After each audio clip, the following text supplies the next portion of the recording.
All right. Well, that was wonderful, and I think if you enjoyed that, it's a good sign for the rest of the day. I mean, everything you're going to hear today is in the same vein. It's uh, inspirational, and it's encouraging, and it's intended to be helpful. And I think that's what this day is going to be about. So the next speaker we have is going to share with you a very personal story of addiction and recovery.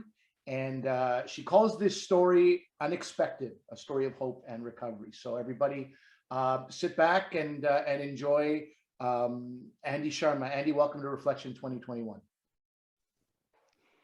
Thank you, Ali. I'm just going to share my screen.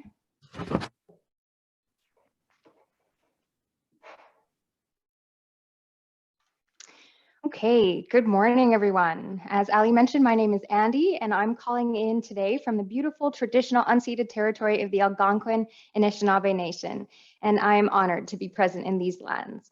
Thank you for the introduction, Ali, and thank you all so much for being here today. And I really cannot stress enough how important it is that you are here, because one of the major issues that we face on the journey to recovery is the unique sort of loneliness and social isolation that stems from the stigma and shame that we feel as we navigate our way in a world that doesn't seem to understand us, honestly doesn't seem to care, and that loneliness can be dangerous. As human beings, we are social creatures. We have an innate disposition towards social interaction, and that has developed over millennia. We use social interaction to do things like regulate our emotions and to control and adjust our behaviors relative to group dynamics. And even our societies, they're based on mutually beneficial cooperation. More than that, we seek out connection with people because it makes us happy. We're physiologically predisposed to support and love one another. And something very curious happens in the absence of that human connection. A University of Chicago study recently revealed that loneliness is one of the main drivers for many mental health issues. And they noted that the sense that loneliness can carry has the same effect on the brain as someone who is experiencing physical pain, like torture. Studies also show that 1 in every 5 people suffers from loneliness at any given time in their life. But for people who struggle with mental health, that number jumps to over 65%. So the research has also shown that your level of loneliness is inversely related to your chance of recovery. So basically, the lonelier you are, the less likely you are to manage your condition or help someone else manage theirs. So the sense of belonging to a community then becomes about so much more than just companionship. It becomes about our survival. So it's thanks to folks like the Hats On for Awareness group that there are more and more spaces being made for stories like mine and for people like me to connect with people like you. And actually, it took me a really long time to find the courage to start sharing this story. And that was a pretty big milestone for me. In fact, it probably has been one of my biggest milestones yet. And milestones are a funny thing. The earliest known milestones date back to classical Roman antiquity. You can see on the screen here, they were these great big granite pillars that were placed along some of the world's most ancient roads. And they were put there to reassure travelers that they were actually following the correct path. So I think it's fitting that we use this word today to represent those moments in time that let us know that we're still following the correct path in life for us. But I'll tell you something interesting I've learned about milestones. I found that they are less static, monumental things, and actually they're more of a moving target. They are elastic, dynamic things that don't necessarily offer a consistent measure between them. They're fluid and highly contextual, and the beauty of them is that they can come in all shapes and sizes. But each one is no more or less significant than the other, no matter the distance you've traveled between. And that's important. The milestones that mark my path have changed dramatically over time. Sometimes they were quantum leaps. Other times it was just the smallest of baby steps. So my milestones before 2005 were easy. Get good grades, win the soccer city champions, get into university. You know, isn't it life? Isn't it nice when the path of life is so clear cut and straightforward, and you have a very clear destination and way to get there? But in 2005, I got a phone call that would change the course of my life forever. That phone call was the most difficult conversation I've ever had in my entire life. The person on the other end was my mother, and she was trying her very best to explain to her baby girl what complications from diabetes meant. I lost my dad that day, and he took with him a huge piece of my heart, and that left an emptiness in my life. And that moved the needle on what success looked like for me. Yeah, actually, it completely spun me out. I was young, I didn't have the tools to cope with that kind of trauma, and I fell into the black depths of despair. So the milestones I was aiming for changed from achieving to surviving. You know, I spent most of my time figuring out whether or not I could keep going. I didn't think I could, and I almost didn't. So to ease the pain and blur the lines on the passing days, I started self-medicating in harmful ways and really trying to fill that emptiness with chaos until eventually I stopped showing up to my life altogether. I kept skipping classes and work shifts until I lost 2 jobs in as many months and got kicked out of university. My meth use and cocaine habit ultimately led to unemployment and homelessness, and I felt so very alone. And it was made even worse knowing that I had done this to myself. I was given every advantage and privilege in life, and look what I had done with it. That's how I felt anyway. So I was locked in the prison of my addiction, and I was collapsing under the pressure to fight my way out. But even through all of that, I felt too ashamed to reach out and ask for help. Back then, and it wasn't that long ago because I'm not that old, I could never speak openly about what I was going through because even in a world that understands depression and anxiety a little bit better than when our parents were kids, addiction is still a word that gets whispered with aspersion. You know, junkies get a whole lot less compassion than someone who has something that seems a little less likely to be their fault. So I suffered in silence and I almost didn't make it out. I was locked in a downward spiral, and that milestone marker moved again. Instead of marking huge events that punctuated my life like everyone else, my milestones were fought inch by inch, hour by hour. And you know, some days that looked like having enough strength to get out of bed and have a shower. Other days it was trying my very best not to stay awake for 3 days at a time. But eventually I did it. I hit the biggest milestone in my life. I got clean. And then something incredible happened. I realized that all of those little milestones, even though they felt small at the time, the momentum of their combined weight helped catalyze a dramatic transformation in me. You know, with every win, no matter how small, I started to believe in myself a little bit more. And I started moving those milestone targets intentionally, getting bolder with each one. You know, when I realized that I could tame the twin monsters of anxiety and addiction, anything became possible. I started to actually believe that I was not only capable of better, but also worthy of better. And once I started to believe in myself, that's when my milestones went quantum. It started with things like going back to school and finishing my degree. Okay, maybe I can do this. And then I started pushing the definition of what my next milestone could look like. Can I do a master's? Hell yes, I can. And other things started happening that I never even dreamed of before.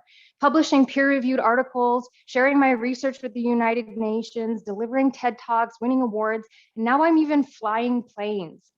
It is amazing how your horizons change when you have a different vantage point. Rock bottom looks a lot different when you're on the way up. And what I've learned from both the rise and the fall is that life is filled with unexpected challenges, and they will push you to your limits and require you to be stronger and braver than you ever thought possible. Those moments will help shape the person that you will become. So respect them and learn from them and always keep going.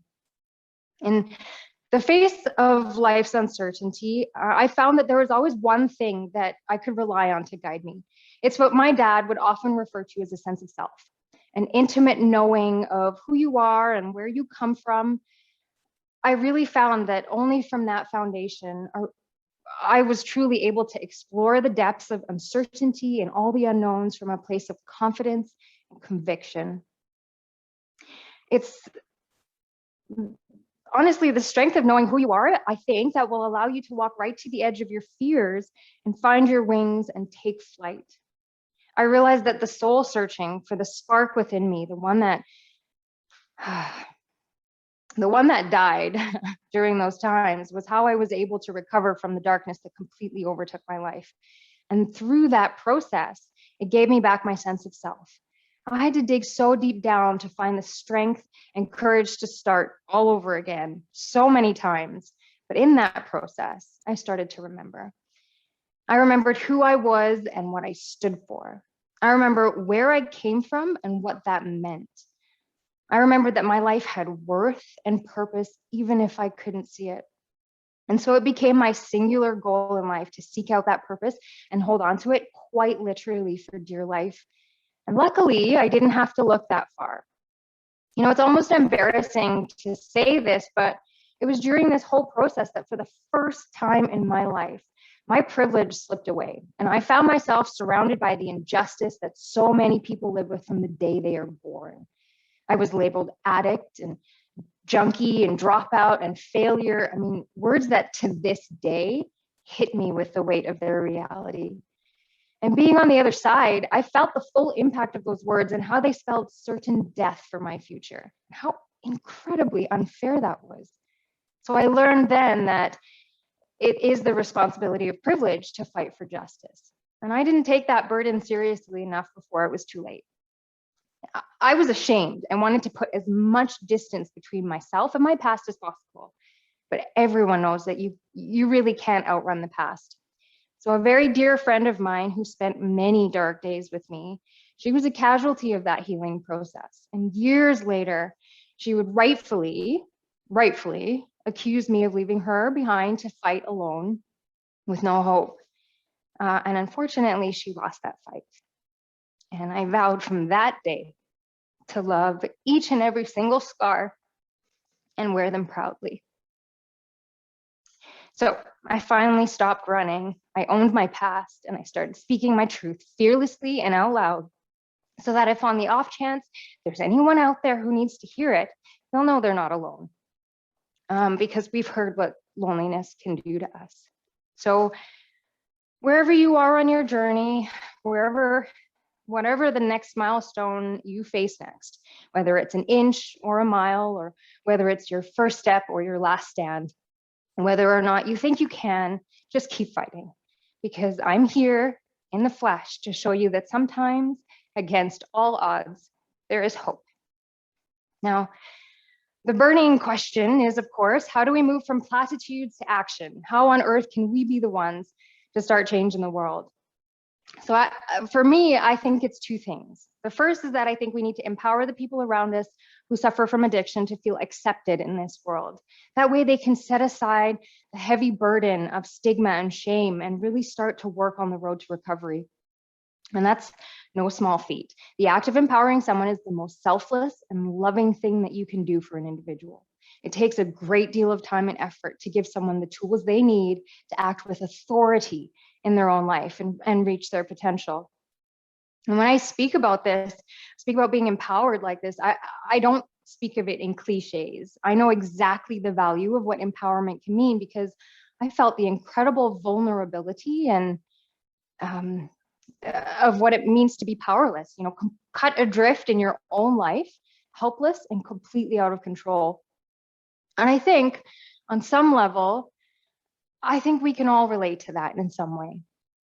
And you know, when we talk about empowerment, we often think of it only as a one-way street. You empower someone else to do great things. You lift someone up to reach their potential. It's always an external motivator. It's an extrinsic source of strength. But I found that empowerment has another side to it, and one that I think firsthand I found out was equally, if not more important than having the love and the support of the people around you, and that's self-empowerment. Self-empowerment is absolutely fundamental to the empowerment equation. So what does that look like? What do I mean? Basically, it's the inner strength to know your worth and to believe in yourself. It's self-love. You can't be empowered if you don't believe in your own power, just like you can't empower someone else if their internal narrative is laden with self-hate and self-doubt. It was only when I learned to love myself, exactly who I was at every moment in time, all of those broken pieces, to love, that's when my life began to change. And then it took the support of the people around me in my life to sustain that change, to keep showing me how to love myself and how I was inherently worthy of their love and my love. So I think we need to empower people. That's the first piece, but there's a second side to that coin, because in order to do that, in order to empower people, we need to take on the burden of leadership to show these folks their worth. And for me, that's fundamentally what's at the heart of leadership. Leadership for me is so much more than boardrooms and legislatures. It isn't about the big things, the big moments, the big events. Yes, of course, big dramatic leadership events are really important, but they're also infrequent. You know, organizing conferences like this is amazing, and we need these types of big leadership actions to catalyze movements. But movements are sustained in the quiet spaces, in the small acts of what Drew Dudley calls everyday leadership. It's helping someone to make some kind of progress every day. It's the helping of a team member who is struggling with a problem, or role modeling sobriety for a friend who needs that. It's a quiet word of praise or support. It's even things like answering a frantic text from a friend in need. You know, it's the pick-me-ups when things don't quite work out. Yeah, it's the small, unexpected, and thoughtful ways that we show up for someone consistently over time. And I think it's those small leadership actions, empowering the people around you, that can have the biggest impact. And it also means that every day is an opportunity to demonstrate our leadership. Drew Dudley said it best when he said, as long as we see leadership as something bigger than us, as long as we see leadership as something beyond us, we give ourselves an excuse not to expect it every day from ourselves and from each other. And we start to devalue the things that we can do every day. But it's those small things that actually matter the most. So I'd like to challenge everyone here today to start showing up in your lives as an everyday leader. I challenge you to seek out those sparks of light in the people around you, you know, those small flickers of potential that you see in them, that over time and with careful love and attention from both of you can grow with such intensity to one day set the world ablaze with passion. And I think that's how empowerment and leadership go hand in hand. And I guess it's because it really comes down to the notion that we are all better off when we're all better off. But we also can't empower people if we don't know they're suffering, which brings me to the second thing that I think that we can take, the action that we can take as individuals. A great theorist, Margaret Wheatley, once said that there is no more powerful way to begin on the hard road to systemic change than to start a conversation. I really believe it's as simple as that. If we plant the seeds of compassion and kindness into the hearts of our children, our families, our friends, I think we can really work to overcome the stigma and shame that has led to the suffering of so many. And these conversations aren't easy, but they are incredibly important. I've already told you how the hardest conversation of my life has shaped my destiny. And like Margaret, I believe that if we are brave enough to start these conversations that matter, then we have already started to walk this path to creating a much kinder and softer world.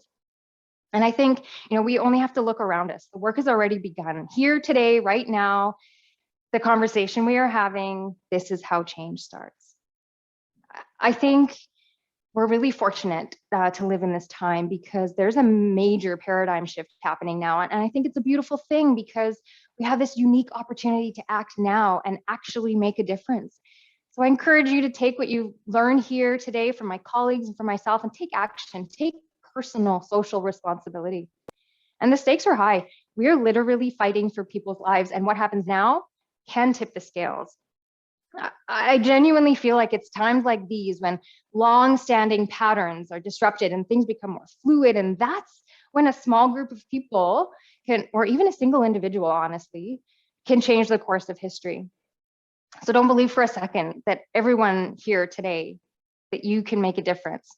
And never forget that I think the most powerful weapon you have is to be the best version of yourself that you can be so that you can create a better world around you. I think that's where real power lies, the ability to make change in a positive way.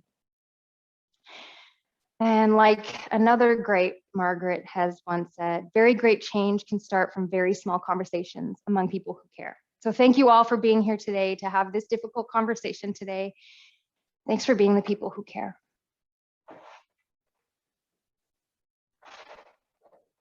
Andy, you're fantastic. Really, really fantastic. Thank you so much for sharing all of that. I really, that's, I just want to read a comment that came here. It's not a question, but I think it probably sums up what most people are feeling. It's from Louisa Morone, who was the, she was a former board member of Hats On for Awareness. She's the founder of My Way of Eating. She said, I have no question, but I wanted to say that this young woman who is speaking has me in tears. She's so amazing. I resonate with her pain over the loss of her father. My late father was also diabetic. I help people who have type 2 diabetes reverse this silent killer, and I decrease or eliminate medications altogether. I work with people who have food addiction. She's a powerful speaker. That's Louisa talking about you, by the way. She's not. Thank you. Thank you.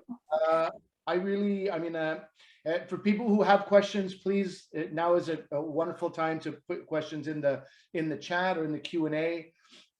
I'll just tell you that I, you know, as a fellow South Asian, there's a number of things I can connect with there. Diabetes is like, I mean, it flows like water through our community, you know, heart disease and diabetes. And then because of it, you know, loss of life. And then I connect with another number of things there that you were talking about that I'm not as brave to talk about publicly just yet. But it's a big thing, whether people have seen sort of the darkness that you've seen or they're not. I think it's a very common thing about this idea, like we so often don't show up for ourselves. If somebody asks you to go paint a fence at 6 in the morning, you're finding ways to do it because you want to be there for a friend. But if you promise yourself, this fence is in disarray, my fence is gross, my neighbors are probably judging it, it's like so much harder and sometimes impossible to do the basic things for yourself. So I really liked, I don't know, I liked hearing that. It's a motivation, it's inspiring. But you know, it's that constant thing. How do you show up for yourself? How do you constantly, and I think most people listening, and you know, I don't want to speak for everyone, but self-love and showing up for yourself are like such big challenges. Do you have some suggestions for baby steps in that direction, like the sort of concrete steps that people might take outside of what you said? I know you had, you know, there was inspirational quotes and a lot of, you know, great messages that one can channel, but you know, maybe somebody might benefit from hearing about baby steps they can take as far as, you know, showing up for themselves and being the best person they can be. It's a great question, and it's one that I get a lot. And I always say the same thing. Start by keeping small promises to yourself. That's how I started. Those promises changed over time, but the first promise was, I'm not going to do drugs for 5 minutes. I promised that to myself. I'm worthy of keeping that promise. And I kept that promise. And promises, like I said, change over time. But if you keep promises to yourself, then you'll start believing in that you're worthy of that. And that's how you can really start to love yourself, because like you say, you keep showing up for yourself. You keep those promises, just like how you would keep a promise for anyone else in your life. If you have kids, if you have partners or friends, and you made a promise and you gave your word, yeah, it would be really important for you to maintain your integrity. So just try to keep that when you're talking about yourself, in relationship with yourself. I really like that. I remember a long time ago, I was taking Kung Fu I had nothing else to do. I moved to Toronto and I was, kind of alone here. And I was like, oh, let me just take this martial arts class. Didn't last long. I wasn't a very promising student, but I always remember one lesson that this instructor told me, because one of the basic exercises was just sort of stand on one leg and lift your other leg, just to create balance on one leg, right? To strengthen your leg, create balance. And he would often see me sort of shaky on one leg, and then I put the other leg down to regain my balance. And then I'd do it again. And then as soon as, I was getting shaky, I'd put the other leg down. And he said to me, he pulled me aside and he said, I want to tell you something. This is not just for Kung Fu, this is for life. When you feel yourself shaking, fight to stay balanced on one foot, hop around, jump around, twist, whatever you have to do. And he goes, why? Because every time you don't do that, you're training your mind that failure is okay, right? And I felt I was reminded of that a little bit in what you were just saying, and I was reminded of that. It's such a simple thing, but I think of that all the time. A little bit of fight goes a long way because you're training your mind. And I think what you're saying about 5-minute promises, you train your mind. Hey, I did 5, now I can do 8, now I can do 10. And I think, while I can't maybe relate to the drug use in that way, I can relate to eating in that way, where I'm like, I am not going to eat tonight. I'm done eating. I'm full. There's no reason for me to eat. And, half an hour later, opening a bag of chips. And I'm like, what am I doing? And as I'm eating it, I'm like, why am I doing this? And so anyway, I will use your example of go 5 minutes and break it up into small moments and small wins. Just a few other, Sandra Mackey was saying that this is amazing and so brave. Thank you for sharing your story. That will definitely help others. And I feel the same way, that I think that it's so deeply personal and so incredibly inspirational that I think it's one of these stories that people have to sort of digest and think about, how can I use what I just heard, which is, there's a lot of pain there. And that's why I think we're all so impressed by that you share it, and it is helpful. Your pain's helpful. And as I say, even myself, there's things I'm not comfortable sharing in the way that you did, but when somebody does, you do feel empowered. So thank you so much for that, Andy. That's great. Thank you. Make promises to yourself is really resonating. Give your word to yourself. Again, Andrea is saying, thank you for your impactful speech. So thank you so much, Andy. Enjoy the rest of your day. Thank you.